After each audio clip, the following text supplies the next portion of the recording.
pourquoi les familles de nos jours sont éclatées au sol. Hello tout le monde et bienvenue pour la partie 2 de la vidéo sur les familles.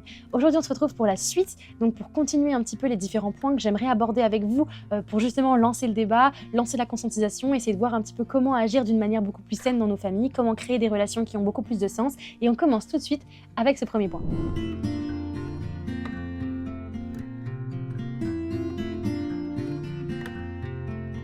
Le manque de communication, c'est un vrai virus. Il est partout, tout le temps. Mais finalement, le manque de communication, il vient avec plein d'autres sujets différents, plein d'autres thèmes sous-jacents qui entraînent un manque de communication. Évidemment que la communication, elle demande un gros travail, d'apprendre à communiquer, savoir essayer de transmettre ce qu'on a besoin de transmettre et d'écouter l'autre, c'est quelque chose qui prend du temps, c'est quelque chose qui est un travail personnel réel, que tout le monde a besoin de travailler chaque jour un peu plus et qui est important de mettre au sein des problèmes qu'on retrouve aujourd'hui dans les familles. Moi, je vais vous parler en tant qu'enfant. Et c'est vrai qu'en tant qu'enfant, des fois, on a des choses sur le cœur, on a des choses à dire, on a des incompréhensions et les parents ne nous écoutent jamais. C'est quand même très rare de voir un parent qui s'assoit, qui se met face à nous ou à côté de nous et qui écoute. C'est extrêmement rare. C'est extrêmement violent pour les enfants de devoir toujours entendre dire tu parles trop fort, arrête de poser des questions. Aussi un truc super important que les enfants ressentent complètement et que moi je ressentis, qui m'a mis dans tous mes états quand j'étais plus jeune et qui est exactement le même chez tous les enfants, c'est le mensonge. On nous apprend à jamais mentir, on nous apprend à toujours dire la vérité, on nous demande de l'honnêteté. Et les parents sont tout sauf honnêtes. C'est-à-dire que les parents te répéteront toujours que tu comprendras quand tu seras plus grand, que c'est pas un sujet pour enfants, parce que selon moi, lorsqu'un enfant pose une question, c'est qu'il est prêt à recevoir la réponse. C'est le principe même d'une question. Si on pose la question, c'est qu'on s'est interrogé sur ce sujet et qu'on a besoin, pour évoluer, de trouver la réponse. Sinon, on pose pas de question, parce que ça ne nous intéresse pas. Parce qu'à son stade de compréhension, il est dans ce questionnement-là. Il a besoin, pour continuer d'évoluer sainement, avec des bases solides et de comprendre son environnement, de cette réponse. Alors parfois, oui, il y a des enfants qui évoluent plus vite que d'autres, d'autres moins vite. Et en fait, c'est au rythme de l'enfant. Donc à partir du moment où un enfant pose une question, répondez-lui honnêtement. On a souvent la volonté de vouloir répondre trop à une question. Une question, ça se répond rapidement. L'enfant demande comment on fait ça. Tu réponds à comment on fait ça. Tu vas pas partir dans des sujets ailleurs. Parce qu'il n'a pas cherché à comprendre autre chose. Il a juste cherché à comprendre cette réponse. Donc aller vraiment droit au but. Un enfant réfléchit logiquement. C'est extrêmement logique. Il pose une question, il veut une réponse claire. Il n'y a pas besoin de partir dans un monologue de 10 minutes parce que toi, tu connais exactement tout l'environnement de cette situation, tout ce qui se passe réellement, tous les détails. Il n'a pas besoin de tout ça. C'est là-dessus, en fait, finalement, que les parents stressent. Ils ont l'impression qu'il faut donner tous les détails de la situation parce que l'enfant a amené un questionnement. Donc, ils mentent. Ils préfèrent mentir. Non, l'enfant a juste posé une question simple et basique. Comment on fait ça? Qu'est-ce que c'est ça? Ça se répond par une réponse très simple, avec des mots adaptés à l'enfant, qui répondent à la question de base, qui ne vont pas chercher plus loin. Si l'enfant redemande une question, on lui répond. Il faut vraiment rester au stade de l'enfant. Je pense qu'on ne répond pas aux enfants et on a peur de répondre aux enfants parce que on ne comprend pas la question qu'il nous a posée. On a l'impression qu'il nous a posé une question de dingue. Oui, ça nous surprend parfois, les questions des enfants, parce que on ne s'attend pas à ce qu'il nous pose une question. Et c'est vrai que parfois, on est un peu stupéfait finalement face à la question. On se dit, mais comment je vais pouvoir lui expliquer ça avec des mots simples? Donc on préfère mentir. Mais je pense sincèrement qu'on se met beaucoup trop la pression. Je pense qu'il faut juste répondre sincèrement à l'enfant avec une phrase exactement ce que c'est. Donc, à force de mal interpréter nos enfants, on finit par leur mentir de peur de les entraîner dans un monde d'adultes. Sauf que si on s'était mis à leur niveau avec leur questionnement, on aurait juste répondu à la question, c'était fini. Il est content, il a sa réponse, il s'en va. Donc répondez aux questions des enfants au moment où ils vous posent des questions. C'est le moment le plus important. Donc finalement, les parents, je vous en supplie, commencez un petit peu à être beaucoup plus honnête, à dire la vérité à vos enfants si vous voulez qu'une seule seconde, ils vous fassent confiance. Parce qu'ils ressentent quand on se moque d'eux, parce qu'ils ressentent quand on leur dit pas la vérité, quand il y a un mensonge, et ça va les frustrer. L'exemple que vous êtes censé donner, la guidance que vous êtes censé donner est morte et moisie. Donc vraiment, je vous en supplie, parlez-nous, parlez aux enfants, dites ce par quoi vous êtes passé, expliquez-les. Les enfants sont beaucoup plus intelligents que ce que vous pensez, sont capables de comprendre de beaucoup plus de choses que ce que vous imaginez. La résilience d'un enfant est beaucoup plus importante et beaucoup plus forte que la résilience de quelqu'un d'adulte. Donc vraiment, souvenez-vous d'être dans la vérité.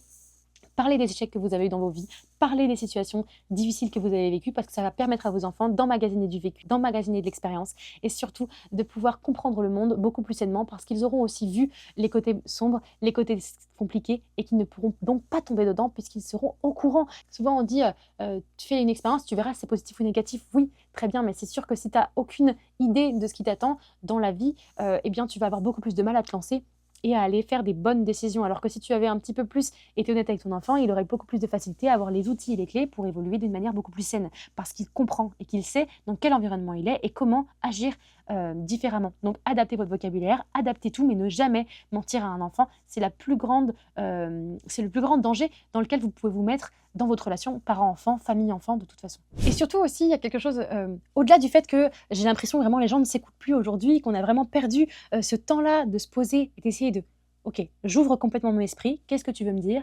Comment je peux te répondre au mieux que je peux pour que tu comprennes moi ce que j'en pense de cette situation? Même s'il y a du débat, même s'il y a deux avis opposés au sein d'une famille, communiquez entre vous. Il y a toujours une raison pourquoi l'autre a dit ça. Il y a toujours une raison pourquoi j'ai réagi comme ça. Si j'essaie de me recentrer sur moi, de comprendre pourquoi je pense ça et je réagis comme ça, je serai capable automatiquement de l'expliquer d'une manière beaucoup plus saine, correcte, et l'autre sera capable de l'entendre puisque j'aurai été apaisée dans la discussion, puisque je sais de quoi je parle, puisque j'ai compris pourquoi je dis ça comme ça et pourquoi toi, tu communiques de cette manière et pourquoi moi, ça ne me va pas ou pourquoi c'est compliqué cette situation-là, pourquoi ça ne me plaît pas. Enfin bref, toutes les situations de manque de communication qu'on peut retrouver dans les familles sont réglables via du temps, de l'apaisement, de la patience et l'écoute finalement sincère et honnête envers la personne de ta famille. Juste écoutez-vous, parlez-vous, soyez authentique et honnête et ça ira très bien. Et je sais qu'il y en a plein qui vont dire « Oui, mais si moi je communique, personne ne va m'écouter. Oui, mais si moi je le dis, personne ne va faire... » Qu'est-ce qu'on s'en fout? Qu'est-ce qu'on s'en fout que la personne ne t'écoutera pas? Le plus important dans la situation, c'est déjà que toi, t'es communiqué, t'es dit. Parce qu'en posant les mots, souvent on dit, vous voyez, la parole est d'or. En posant réellement les mots sur toi, qu'est-ce que tu veux réellement? Tu leur dis, non mais moi, j'ai besoin de ça. Moi, je ressens ça. Parlez de vous, parlez de ce que vous avez besoin, posez les mots sur vos émotions à voix haute face à la personne, dites ce que vous avez besoin.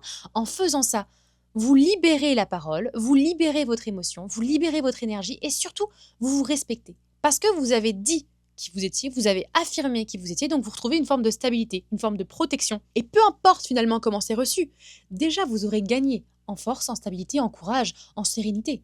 Parce que vous êtes sûr de vous, parce que vous imposez une forme de respect aussi. Parce que vous avez dit non, là c'est stop. Non, ça fonctionne pas comme ça. Moi j'ai besoin de ça. S'il vous écoute pas, s'il n'a pas d'intérêt pour vous, si ça rentre pas, c'est qu'il sera en tort et vous aurez tout fait. Parce que vous aurez gagné en plus en stabilité, vous serez beaucoup plus stable, vous pourrez répondre avec beaucoup plus d'intelligence émotionnelle, parce que vous aurez déjà libéré la parole qui est en vous. Finalement, vous gagnez en crédibilité envers vous-même, déjà. Vous vous faites beaucoup plus confiance, vous êtes capable de vous affirmer dans toutes les situations, vous êtes capable de parler et donc de mettre en action des événements. C'est sûr que si vous restez dans votre coin, à subir, à rien dire, à pas être à l'aise, à jamais dire réellement ce que vous souhaitez, à ce que vous voulez, là, vous vous mettez en échec tout seul. Alors que si vous ouvrez votre cœur, si vous ouvrez la parole, vous libérez tout ça, ce qu'il y a en vous, et vous vous stabilisez. Moi, je fais ça. Déjà, de une, vous vous respectez, mais en plus, vous imposez le respect à l'autre. Parce qu'il ne pourra rien vous dire, à part oui, d'accord. Et s'il vous dit quelque chose qui n'a aucun intérêt, on s'en fout. Parce que de toute façon, il vous manquera de respect à partir du moment où il ne vous écoutera pas. Donc, vous aurez fait tout ce qu'il faudra, vous aurez gagné en stabilité, et l'autre perdra automatiquement, si jamais il ne vous écoute pas. Donc, vous saurez à qui vous avez affaire. Dans ces cas-là, prenez une décision. Mais au moins, vous êtes allé jusqu'au bout et vous êtes respecté. Et c'est vraiment ça aussi que je veux dire dans la communication. Apprenez aussi à comprendre que le fait de communiquer, c'est aussi le fait de vous rendre crédible envers vous-même, de récupérer de la confiance en vous. Vous êtes capable de pouvoir vous affirmer, de vous protéger et de vous imposer dans une situation. Vous existez, vous êtes présent, vous êtes là.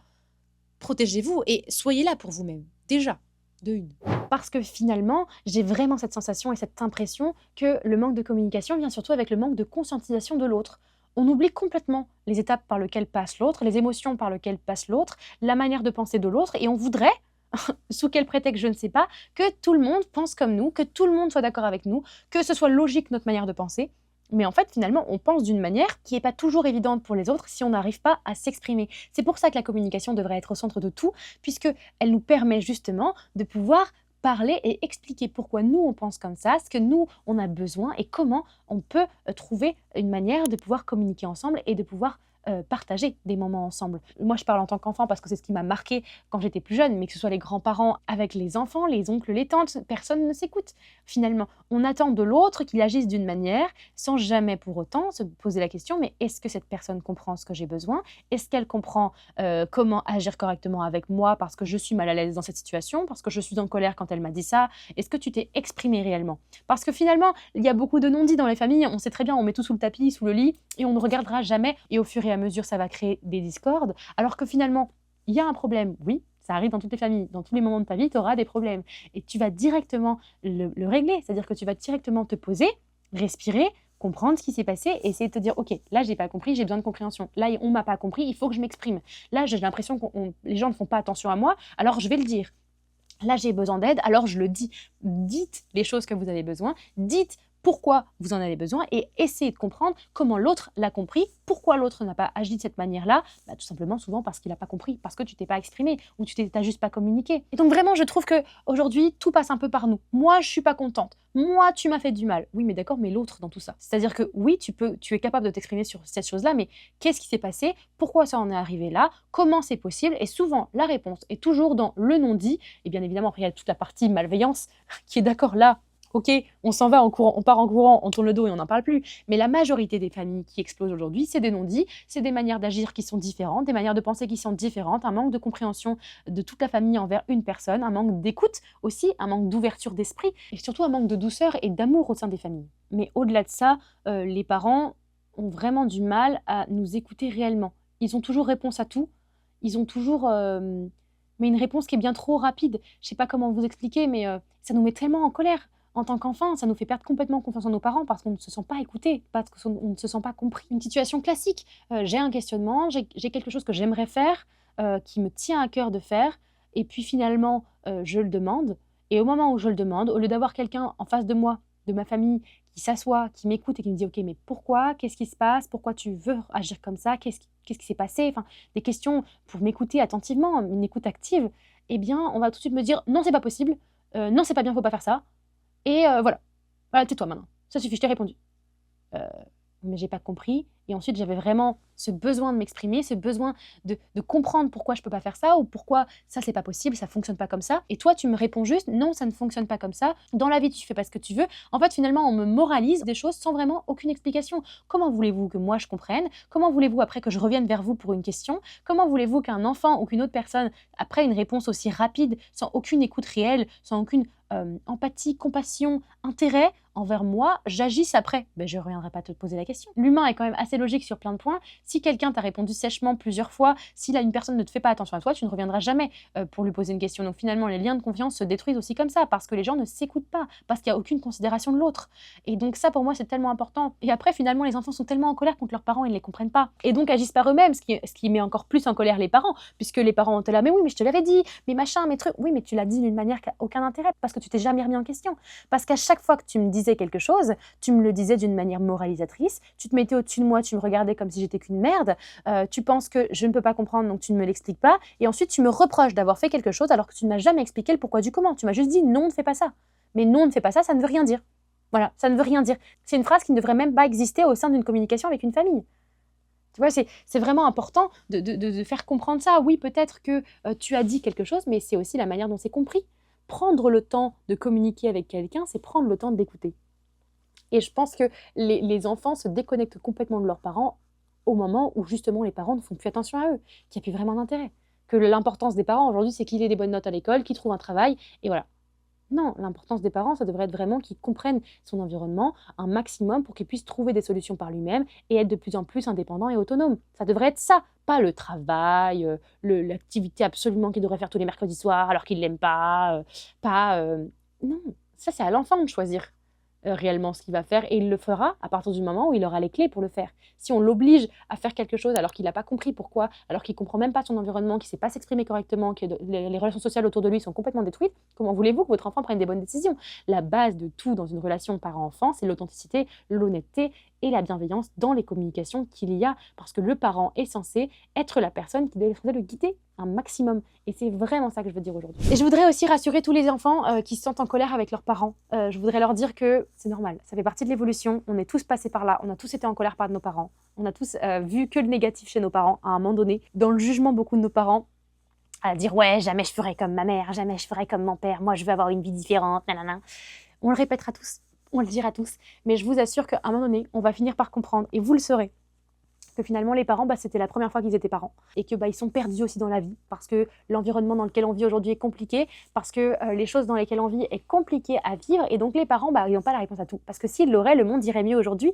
Comprends aussi le rôle de tes parents, comprends ce qu'ils vivent et c'est aussi aux enfants, aux grands enfants, parce que là je parle pas que des enfants quand ils sont jeunes, les familles c'est aussi quand on est plus âgé. À partir de 20 ans, c'est le moment où je pense qu'on est tous capables de pouvoir se remettre en question et se dire ok, mes parents sont pas parfaits, voilà ce que j'ai eu d'eux et garder le positif et le négatif, l'utiliser pour en faire quelque chose de mieux. Quand on est jeune, c'est vrai qu'on va être beaucoup plus dans la frustration, mais à un moment donné, on va réussir à travailler sur nous-mêmes, comprendre que voilà, la vie que mènent nos parents est violente elle aussi, qu'ils sont tous perdus autant qu'ils sont et qui ne conscientisent pas forcément aussi bien notre environnement qu'on est capable de le conscientiser aujourd'hui parce qu'on est né dedans nous, que ça a été un gros bouleversement et que ça est encore un peu compliqué, ils sont encore vachement accrochés à leur état et à leur monde de moisissure finalement.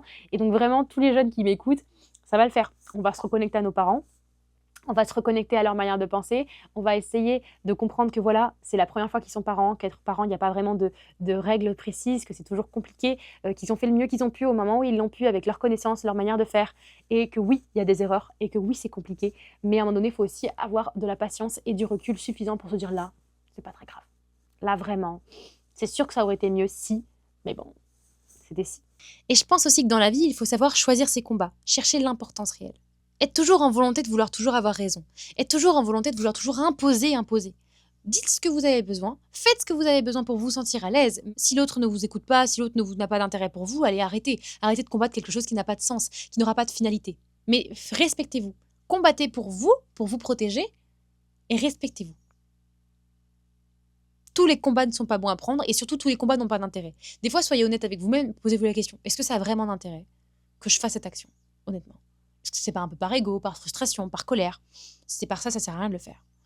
Prenez du recul, prenez un temps de pause et revenez plus tard. Tout commencera toujours par toi. Donc, si toi, tu décides de changer ta manière de parler, de changer ta manière de te communiquer, d'apprendre des erreurs que tu as faites et que tes parents ont fait, et d'essayer d'agir différemment avec eux, avec ta famille et de recréer les liens. Mais souviens-toi toujours que si toi, tu tends la main et que tu ouvres la porte pour aller vers quelque chose de plus sain, eh bien, il y en aura quelques-uns qui vont te suivre. Et c'est le plus important, finalement, dans la relation familiale, c'est vraiment de continuer d'avoir de l'espoir, de travailler, de se protéger, d'évoluer ensemble, malgré les difficultés des uns et des autres, malgré les vécus des uns et des autres. C'est quand on grandit qu'on finit par se relâcher de la frustration et apprendre des nouvelles choses qui nous permettent justement d'agir et de revenir à nos parents d'une manière beaucoup plus saine. Donc c'est ok d'être en colère, je suis passée par là aussi, je te raconterai ça dans une prochaine vidéo, mais vraiment souviens-toi qu'avec de la patience, avec de la prise de recul et avec finalement surtout de l'envie de faire correctement, de communiquer, eh bien tu réussiras à communiquer, tu trouveras les bons mots à force de travail. Donc voilà, communiquer, je vous en supplie, au sein des familles, ça empêche énormément de problèmes, on se protège en communiquant, on se comprend mieux, on évolue ensemble et c'est vraiment le résumé de tout ce que je viens de dire avant, communiquer. J'espère sincèrement que cette vidéo t'a plu et que tu as un petit peu plus compris ma manière de penser et surtout comment avoir des relations beaucoup plus saines selon moi. Évidemment, c'est ce que j'essaye aujourd'hui tous les jours et ça fonctionne plutôt pas mal. Donc je suis contente, j'espère que j'ai pu te partager et te transmettre certaines choses. Et donc on se retrouve la semaine prochaine pour une nouvelle vidéo sur les 2 nouveaux points sur la famille. Donc si t'as aimé cette vidéo, like, abonne-toi, commente la vidéo et puis en attendant, soyez conscients. Ciao ciao!